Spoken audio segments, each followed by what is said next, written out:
নোয়াখালীর হাতিয়ায় শাপলাকলি প্রতীকে ভোট দেয়ায় এক নারীকে ধর্ষণের অভিযোগ উঠেছে, যা নিয়ে রীতিমতো সামাজিক যোগাযোগ মাধ্যমে সমালোচনার ঝড় উঠেছে। তবে ধর্ষণের ঘটনাটি মিথ্যা ও অপপ্রচার বলে দাবি করেছেন অভিযুক্ত ব্যক্তি। আর পুলিশ বলছে, লিখিত অভিযোগ করলে আইনানুগ ব্যবস্থা নেওয়া হবে। নোয়াখালী থেকে মাসুদ পারভেজের রিপোর্ট।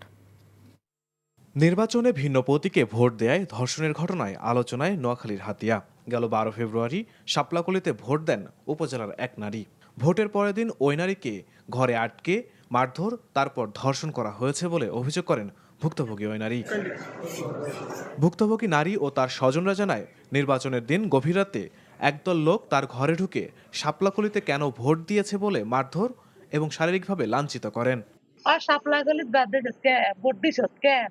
আমার বেটির হন্নতলা শাপলাকলি ডুবে আর উড়ে ডুবে আর উড়ে।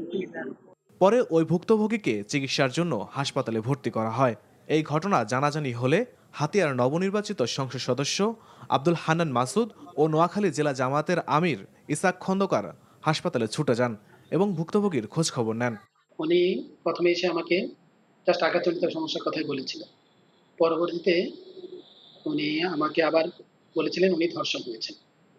যখন উনি ধর্ষণ হয়েছেন বলেছেন, তখন আমরা ওনার মেডিকেল লিগ্যাল পরীক্ষার জন্য ওনাকে প্রাথমিক চিকিৎসা দিয়ে আমাদের গাইনি ওয়ার্ডে ভর্তি করে দিই। গাইনি ওয়ার্ডের ডাক্তাররা এটা বাকি পরীক্ষা করে সেটা কনফার্ম করবে। এই ধর্ষণ করা আমার বোনের পাশে দাঁড়াতে এসেছি, আমার মায়ের পাশে দাঁড়াতে আসছি এবং এই ব্যাপারটা আমি ন্যাশনাল জাতিকে জানাতে চাচ্ছি, হাতিয়াতে কি পরিমাণ তাণ্ডব মাওর এবং শামীমের সন্ত্রাসী বাহিনী চালাচ্ছে। এদিকে যাদের বিরুদ্ধে এই ধর্ষণের অভিযোগ, তাদের দাবি ধর্ষণের ঘটনাটি মিথ্যা ও অপপ্রচার। বাজার যাওয়ার পথে আমার উপরে এনসিপির লোক আক্রমণ করে। ফকল বাজার ফার্মেসিতে নিয়েছি, এখানে আমার ট্রিটমেন্ট চলে। এখানে ট্রিটমেন্ট থাকা অবস্থা 1 ঘন্টা 1.5 ঘন্টা ছিলাম। এখান থেকে আমাকে মাইজদি সদর হাসপাতালে নেওয়া হয়েছে। ধর্ষণের ঘটনায় এখনো কোনো অভিযোগ দায়ের করা হয়নি বলে জানিয়েছে প্রশাসন।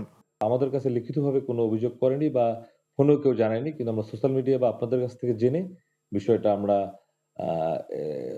তদন্তের জন্য আমরা অফিসার পাঠাই, আমাদের এডিশনাল এসপি একজনকে পাঠাই এবং একজন ইন্সপেক্টরকে ঘটনাস্থল যেটার কথা বলছিল সেখানে পাঠাই। তো স্থানীয় লোকজন এই বিষয়ে কোনো জানে না। NTV news desk.